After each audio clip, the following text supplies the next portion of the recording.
It's Friday, March 28th. I'm buying some Lululemon 310 puts here at 1533. This is essentially on the 5-minute chart. Big gap down today. So sometimes those gap downs bring in a lot of buying, but other times it's just the start of a move to lower prices.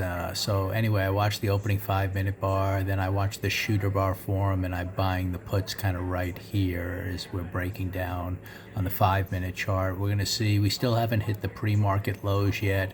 On the daily chart, you can see the big gap down. So this is kind of an inflection point between here and here, these two pivots. That's why it's pausing here. But if it doesn't really generate some strength, and we have a big pivot machine gun to head a lot lower on this stock, you know, to the 250 area in the big picture. So I'm going to play, just kind of watching the price action here, the way it tried to bring in buying, but then it failed, that it's going to come down, take out those pre-market lows, and then it kind of cuts through that big picture pivot and has all kinds of room to run down here in the big picture. So we'll see what happens on this one. But again, big gap down, so negative report on this stock.